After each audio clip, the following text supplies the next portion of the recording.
Hello out there, and today's video will be about my Benchmade knife collection. Now this is the second collection video that I've done. I did one for all my Spydercos, and I will link to that in the description down below. But today we'll follow basically the same format. I'll just talk about each knife a little bit individually. If you do have any questions about any knife in particular, or anything you'd like to see more of, definitely let me know, because I would love to talk about them more, and I'm always looking for new video ideas. Okay? So here is everything, just a first look at it. And down here you'll see a single blade on its own, and we will definitely explain that in just a bit as well.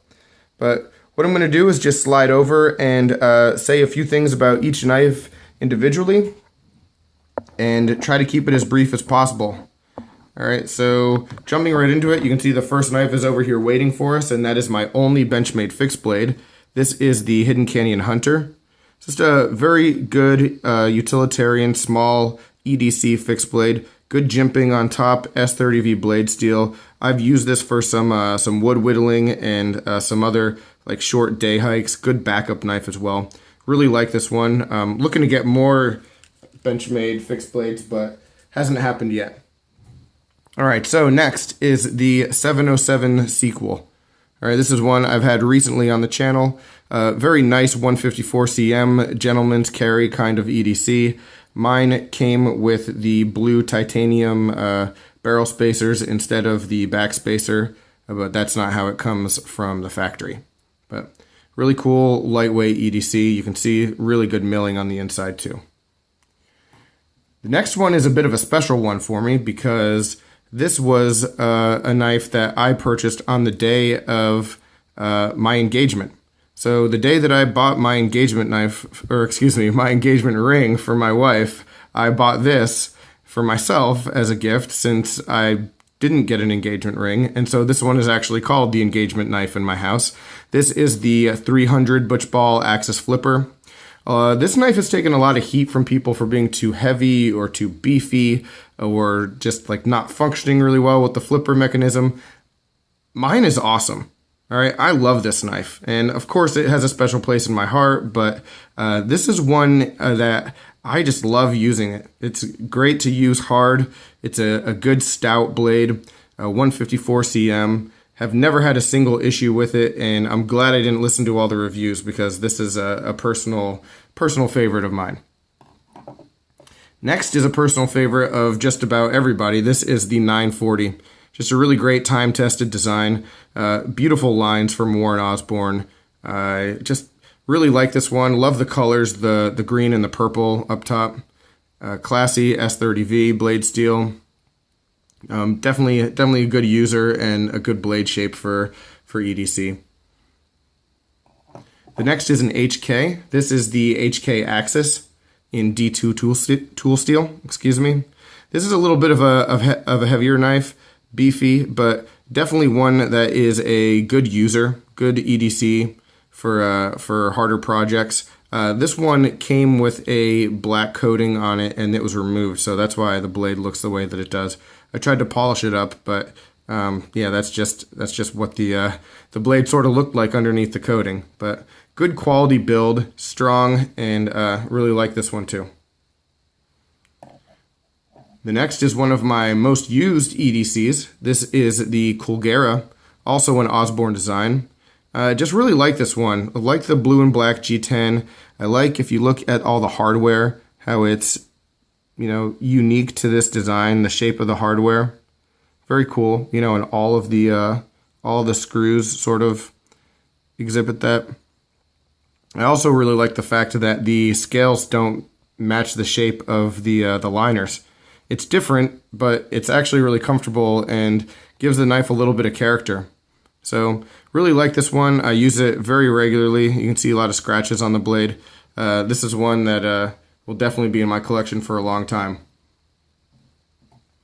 Here is the Vaal. All right, this is the 1,000,001. This is in S30V. At first when it came out, it was talked a lot about being like part of the Barrage family, and then they stopped sort of saying that, but it is really similar to a Barrage in the blade shape. All right, little bit thinner profile than the Barrage, but this has the Axis Assist just like the Barrage, and also you can see the pivot screw is actually underneath the scale. So in order to tighten the pivot screw, you have to take the whole scale off, just like the Barrage also. This one is my only axis assist knife.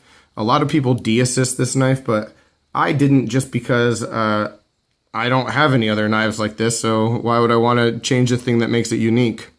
That said, I don't really carry it very often because of the size and the fact that it can be a very intimidating knife to have in public, and it's not one I could really bring to work. So, I carry it around the house or on my days off sometimes, but just really like the quality and the grind in the S30V blade steel. Excellent slicer.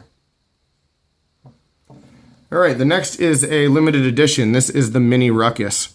All right, and it's hard to believe that this is the Mini Ruckus because this is a big knife. There is a larger version out there. But this one is the green G10 version in S30V. And I don't carry this one very much often either. It's a little too heavy for me. I bought it because it was on my wish list for a long time. And then when I got it, I realized it's just not really the kind of knife I want to carry, even though I love the blade shape. Just love the shape of it, but it's really heavy. It's a little bit too bulky in the pocket, and I don't really love the clip. The one thing I will say is, despite how heavy it is, it feels wonderful in the hand. Just so good in the hand. So it would be a good user, but it's really not one that, I want to have taken up all my pocket space all the time. So not sure what the future is with this one. Might end up getting sold or traded or something one day. Don't know. The next is another limited edition. This is the Mini Onslaught in D2 and with green and black G10 handle scales. So the regular Onslaught comes in 154 cm with just plain black G10. But this one, a little bit upgraded. You can see there's some scratching here on the blade. There was some rust pitting that happened, and it might have been, it might have just been 100% on me, just carelessness, but I thought I was taking really good care of it and oiling it, and, D2 will rust if you're not on top of your game, and it seems like I wasn't on top of it 100%, so that's unfortunate, but overall, not a big deal because I have no plans to get rid of this knife. Really like this one. Cool EDC, but also tactical kind of look. I hate the clip, though. So anyone has any ideas about the clip, how you can modify it, or anyone has any custom clips that they've heard of, let me know, because I would love to get a new one to put on there. All right, so that brings us to about the halfway point. So we'll just review real quickly, take a look at what we've seen and what we're about to see. And we'll jump right back into it. So the next one is the 484-1. All right, so the regular 484 has M390 blade steel and black G10. This is upgraded to S90V with the blue hardware and the decorative ring around the pivot and carbon fiber. So one thing I will say about this knife is that this is some of my favorite carbon fiber that I've ever held. It's perfectly comfortable, the texture is great, and it's just a wonderful blade overall. Really like the jimping on it, great quality jimping. The blade shape is just a perfect EDC blade shape. Not to say a single thing bad about this knife, but the M390 version is awesome too. So unless you really have your heart set on this particular one, the way that I did, the M390 version you can get for almost $100 cheaper, and it's just a wonderful blade as well. Next, we've got the HK Nitro Blitz, which I got used. You might have seen it on my channel a month or so ago. I have never carried this knife because I haven't worked on it yet. Needs a little bit of work, needs a little bit of a touch-up to go through the body shop. I need to take it apart and clean it up, and also take care of this this nick that maybe you can see in the blade. I don't know, that it's not focusing very well, but there's a little nick down here.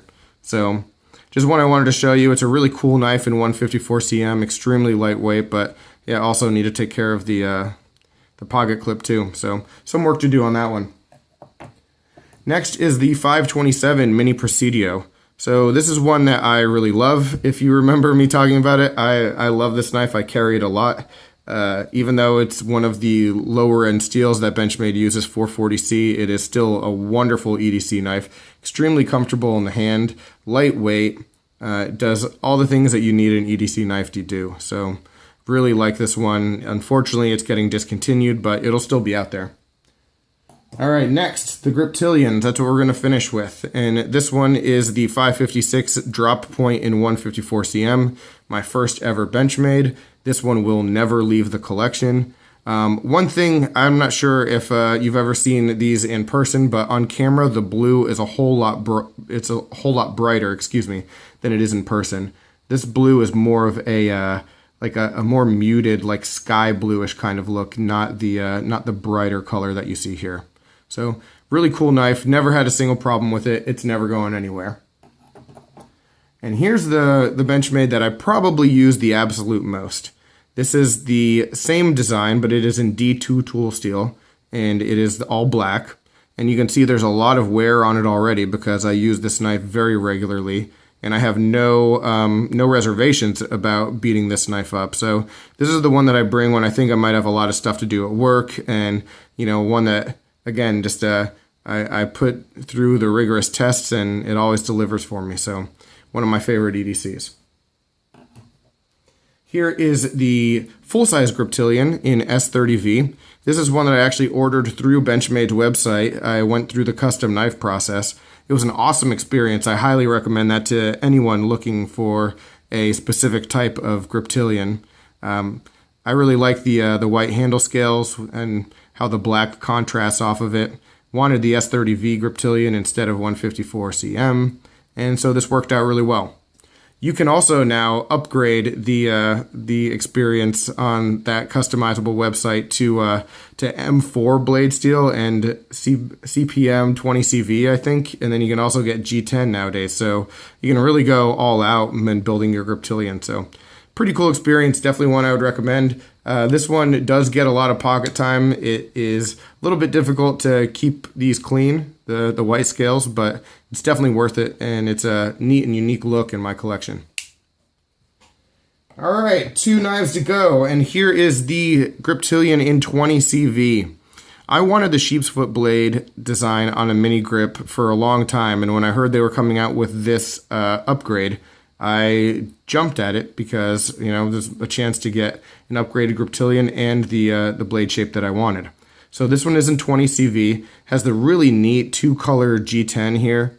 The G10 is really grippy, nice standoffs here that are blue. This one is a first production also, because I got this the first moment that I possibly could. And the pocket clip is improved also. Really nice deep carry clip. The thing that I love about it is even though it's only 2 screws, it will fit over the holes of the other mini grip Tilian. So if you have one of these clips, you can just put it over your other mini grip and make that a deep carry one. So really cool characteristic there. This one was obviously just a huge home run all year long, and I'm glad that they didn't do it in a limited edition, that they did it in a permanent release. So it's one that people will be able to get for the future, and won't be going away anytime soon. So very cool. All right, last but not least, I'm going to bring out this extra blade and this knife as well, because this is a knife that is basically 2 knives in one. Originally, this knife was this dummy blade on these clear scales. And you can see on the back here, it says, if I can focus it, safety blade for display purposes only. So this was a display knife with the clear scale so that a customer could see how the Omega spring worked in the axis lock. And you could see the inside of the blade, and you can see how it, you can see the mechanism as it functions. But I was able to find one of those on eBay, and I've only seen it a couple times, and I bought it and then got the M390 Ritter mini grip Tilian blade and stuck that on there. So makes it just a very unique piece. I wanted to get a special set of scales, and the custom ones are really cool, but this is one that I sort of wanted to go with just because I haven't really seen it anywhere else. You can see that the scales aren't in perfect shape. There's some cracking just from age, and I don't think that this was ever intended to be carried, so I don't know that they're the highest quality either. But I upgraded the hardware with blue titanium screws, and also added a carbon fiber pocket clip in blue. So just a really neat piece, one that I keep safe because it is, you know, just that unique. It's extremely light also, so I'll carry it on, you know, gentleman's carry kind of, you know, suit pocket kind of things, but not very often, to be honest. But that's about it, guys. That's the entire collection. I'll bring the camera back over and we'll take one more pass over. So any questions, comments, complaints, suggestions, as always, let me know in the description down below. I look forward to hearing from you, and I will be talking with you again soon. Thank you for watching, and take care.